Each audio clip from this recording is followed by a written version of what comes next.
Hey, what up guys? How you doing? It's Lasty here. Welcome today to a new episode of the FIFA 20 Ultimate Team Road to Glory, episode 120.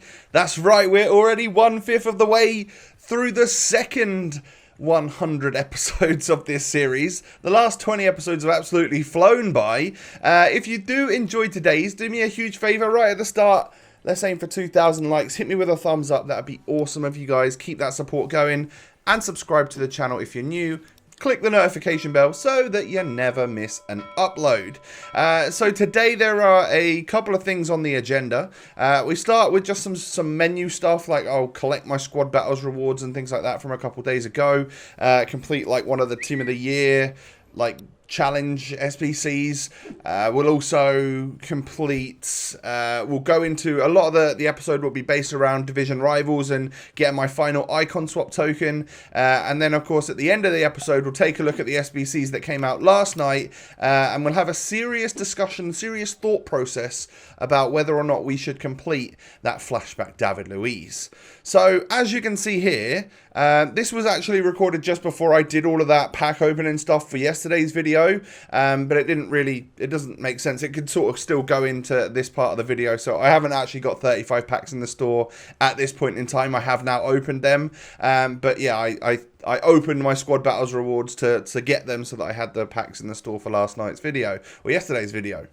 So the Team of the Year fans' choice, that was something that I mentioned in yesterday's video, and it was different players to what actually popped up on screen. I think it was a different EA account, or someone else leaked one which had like Fabinho and Son in it, which is what I said in yesterday's episode. But Ronaldo's going to win. There's literally no doubt about it, is there? I mean, that vote is just skewed by the fact that you get a one-game loan of whichever player you choose. So people are going to choose Ronaldo because he's the highest rated, and also they'll choose Ronaldo because if you just play friendlies on this game, that is a free Ronaldo. You can use that forever, which is yeah, a bit strange. Flashback Iniesta came out as an objective card, of which I took a look at the requirements and was like, you know what? I don't think he looks that good for all of those wins, so we aren't going to be focusing on him. I don't think so anyway, unless I am really struck for content and have a little bit of a second wind and want to play some more rivals, then yeah, I don't think we're really going to bother with that objective, even though he does get that perfect link, I think, maybe to David Villa, at least a strong link. They play in the same league, right? I can't exactly remember. I think it's the same team. I think it's Vissel Kobe, right? But anyway, yeah, we complete the Totti challenge from day one. We're not going to do the second day's one because it was for an untradeable pack, and that's something we'll definitely talk about a little bit later.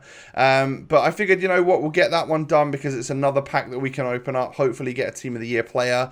And then this is a team that I put together just literally off the bat of these are the Spanish players that I've got should we decide to maybe try out the Spanish challenge for Iniesta, but I actually don't think that's going to happen. Not after the little session we had in Rivals for this episode, where it was for my final icon swap token. Things just did not quite go to plan.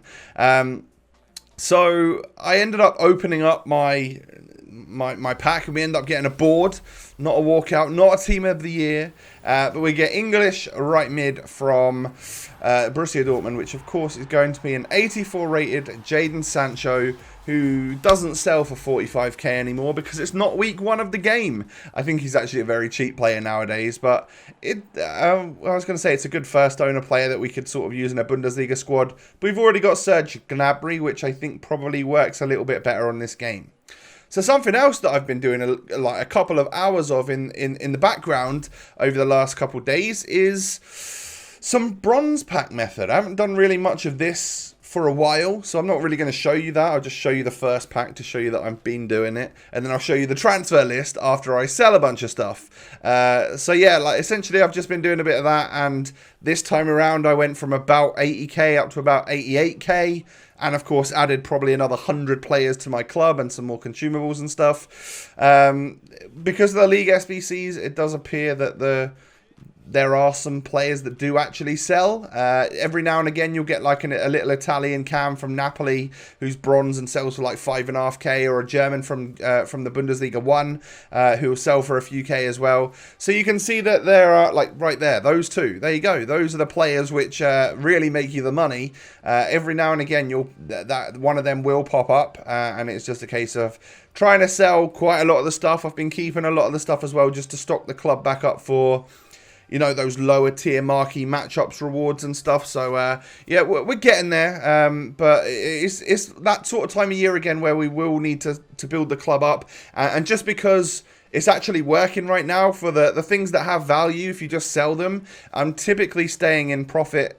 And when I dip under profit, I then ended up packing a 5.5k player which sold, and then you go above profit again. So yeah, it wasn't too bad.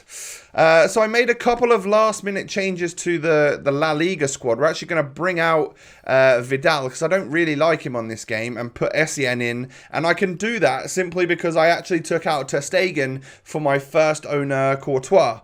So that just meant that we got an extra player outfield in Essien that can play in that midfield, and it does give me a chance to either to take off Toko Ekambi, to take off Griezmann, and to probably take off like either Frenkie or Kappa, or I'm going to run out of loan with that Eden Hazard. So I end up eventually playing Santi Cazorla there and just bringing him off from the start. So it gives me 3 options outfield as opposed to 2 options, because we would have definitely been bringing off Vidal or Frenkie, and now we don't have to do one of those simply because we've got Essien already in the team.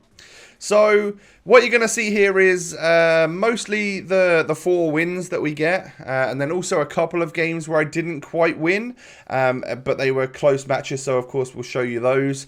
In between a lot of that, there are a lot of me going into games, trying against people, but essentially just rage quitting when they go a couple of goals up because it was too difficult, or it seemed like I wasn't going to come out with the victory, and then, you know, some rage quits against people that were just clearly not doing the objective, and had crazy teams, and it was never really going to end up being a win anyway. So yeah, in this game right here, we had loads of chances, but his Casillas was quite good, and so was his goal post. I hit that quite a few times, but we did go 1-0 up, and then I think Messi gets through right here, takes the strike, and it gets the biggest deflection you'll ever see. It was a madness off of one of the defenders. I felt very lucky for that, but we're 2-0 up at half-time. Just as I was changing a few things around, he decides to rage quit, so that is going to be victory number 1 out of 4 that we need for our final icon swap, because we have done all 3 of the squad battles ones, and of course we have done the other 2 online ones. So I wanted to get this out of the way, because of course it would make me feel good that we get it done, until I realised that, oh wait, Friday's coming around, there's going to be a new season on foot, and it's just going to be the same thing again, right? We're going to get loads more icon swap objectives, so I've only got a couple of days grace, and then we're back on it again. So yeah, it's not going to be much of a rest period, and then we're straight back on it. So yeah, I don't particularly look forward to that. You guys know my stance on these online icon swaps. I'm not a massive fan of them. The offline ones in squad battles, they feel a bit pointless, because they're just like, hey, downgrade your team to something rubbish and then play against world class. And they're easily done if you just play the rubbish team each time, but they're boring. And then the online ones, well, we all know what Rivals is like right now. It's just everyone is everywhere, you know. Everyone's moving down divisions to make this stuff easier. So just the idea of Rivals in itself this year is just kaput. It's just done, isn't it? It's broken. However, I don't see that changing for the next set of icon swaps. I imagine it will still be first owner objectives and get a certain amount of wins in Rivals with that. So I'm sure we can expect to see lots more stress and stuff. I tend to tweet when I get a bit mad, which I probably shouldn't do. But yeah, that's one way to like vent, isn't it? I wish I didn't do that though. It's just toxic and annoying. But there were plenty of games here which just did not go to plan for me. This was one of them, and I think this was against a viewer who did drop me a message afterwards. So GG's to you, but yeah, I end up going 1-0 down to substitute Luis Suarez, and I think he ends up getting a second goal with that Suarez. It was the player of the month, Suarez, I noticed, when you see the big card on the pitch as you go to kick off again. So I left at 2-0 at the time. I didn't know it was a viewer, but hey, that's good. I managed to inadvertently help someone out a little bit who was doing their objectives for Iniesta by the looks of things, or maybe it was La Liga. I can't quite remember, but I'm guessing he was doing an objective. So we give a penalty away in this game right here against what didn't look to be an amazing squad. I decided to kind of play it though, just because it didn't look the greatest squad in the world, and I thought maybe we could win. But of course, I'm 1-0 down after 9 minutes from giving that penalty away. I am able to smack the crossbar with Leo Messi there. Unfortunately, that one didn't go in. And then we get through with Mbappe. That's actually some really nice dribbling, and we finally find a spot where it wasn't going to get AI blocked, and we stick that into the back of the net. My opponent then does the smart thing, which is pass it across goal to get that easy finish for Xherdan Shaqiri. And then we step up and hit the post from a free kick. But hey, it drops right into the path of Neymar, who can stick that one into the back of the net and get me the equaliser. And at half-time, you can see I am dominating this game. He's had 2 shots, 2 goals. That is just my luck. And things genuinely didn't go right for me in this. I was getting more and more stressed each time, and I think that adds to it. You know, it adds to things not going your way just because you end up playing whilst raging, and that's a bad idea. And it's a really bad thing when I end up losing 3-2 right at the end. Look at those stats. Oh, it was one of those games where I definitely should have won, but it is one of those games where I haven't won, and hey, that is what it is. I needed a bit of a cool down period after that, and then we go again. We come up against this squad again. I decided to play it because it didn't look like the craziest squad out there, and I end up I do a terrible offside trap, which leads to Jamie Vardy getting through. I should just stop trying the offside trap, because I think whenever I actually try it, I concede goals every single time. So I obviously clearly don't know how to do that properly. But we run straight down the other end and get our equaliser with Mbappe on the weak foot. And then Messi does some really nice dribbling in the box, and he feeds it to Atal, who somehow gets that one into the back of the net. So we can go 2-1 up. That was sort of on the turn on his 5-star weak foot. So that's obviously one of the good things about Atal, is that he does have that great weak foot. And in this game, I'd lost literally so many and ended up quitting so many games that I just really needed a win. So I did my best to make sure that my pass accuracy was up there, hold that ball well, still push forward and try and get these goals as and when they happen. But I must admit, it probably wasn't the most exciting match for my opponent. We come away with a 5-1 win though, and you know, victory is ours. So that's 3 out of 4. We need 1 more for the icon swap token to be ours. As you can see right there, we are trying to get this icon swap. Blackwood, I think the guy's name is, and then this is the opponent that I come up against next. And I was like, you know what, the squad's nice actually. It's all right, and it's got Ryan Kent in it, which means he's going to win. But I was going to play against him and give him a go at least. But this absolute legend went and did that, and every now and again, you know, you go through all of these games where you're coming up against toxic, sweaty players or whatever it is, and every now and again you just get this glimmer of hope that there's someone out there that cares. So I don't know if this was a viewer or if it was just someone being nice in Rivals, or maybe someone trying to relegate themselves and were giving victories to those that were looking to do the objectives themselves. But I appreciate it. That made the last game obviously so much easier than it could have been. It could have been another few games worth of grind there. But we have the final token. We got the last one into our club, and you know, I feel good about it. At least it's done. It wasn't a fun time, but hey, at least it's done. I don't know what the next season will be, because obviously we've had a short season this time, so we've only had 6 tokens. I wonder if the next one will be another 6 tokens, or whether it will be like a 12 and then we'll have a shorter season after that. I'm not sure, but yeah, effectively it's going to be difficult for those that want the top tier stuff to get their icons even in the next season. You can see I'm going to add him in here just so that I can show it off to you guys. We've got them. All 6 that we could possibly get in this holiday season is ours. So effectively, we've properly completed the holiday season now, because we've got the 6 icon swaps, which is the most important thing, and we completed the level 20 overall reward, which was for Perisic. So my thoughts at the moment are that I am going to go for a couple of lower rated ones so that we don't have to stress out too difficult over it over the next few months. Koeman is going to be the 10 token one that we are going to go for, and probably Van der Sar as well. Just because Team of the Year prices have been coming in, I think, a little bit lower than I had expected. So to get a couple of Dutch players like that get a strong link to each other in defence, obviously they link to anyone. But let's say in the future we get like let's say Team of the Year De Ligt is a good price, for instance. We could buy him. He would have enough links to the centre back and the goalkeeper, and he'd be fine for chemistry. We could move on. Or maybe there's a Player of the Month, Van Dijk, sometime down the line that was affordable, and we could get him. That would kind of be like me sorted for a while. But talking about centre backs, this man came out last night, and I found it to be, firstly, unbelievable card. He looks literally unbelievable. But you know, the other thing that I found to be unbelievable was that it offered out untradeable packs as a reward, as well as the untradeable player. And I just think that's not okay. I don't think that's acceptable at all. So I've done my best to feed that back to those that, you know, can hopefully hear it and make those changes.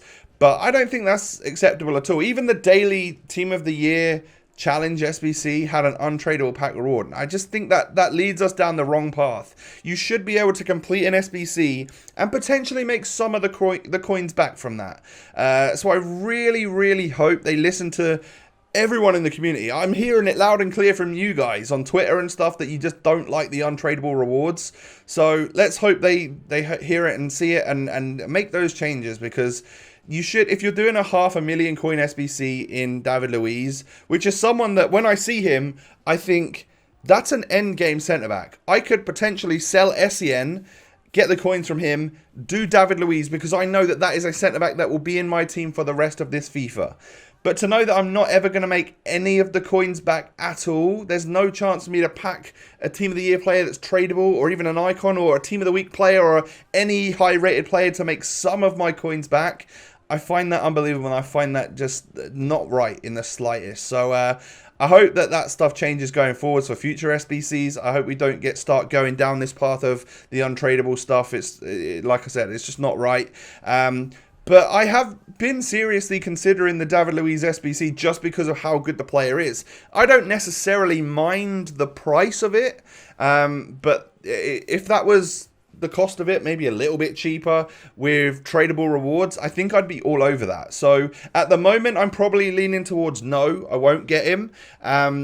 But then also, I'm thinking that probably is a great endgame centre-back. And I will wait until, I guess, tonight and see what the defenders come out at, the Team of the Year defenders price comes out at. Because if De Ligt's a good price, and then, like you said, we can maybe go for that triangle of him, Koeman, and Van der Sar going forwards, then someone like David Luiz isn't necessary to do. However, you know, should De Ligt be super expensive and you can get someone just as good as him for a 500k SBC that will last you the end of the game, there's potential that we could think about it, you know. So that's my thoughts and stuff on the content lately. Overall, the Team of the Year cards do look crazy. That Kante looks absolutely nuts.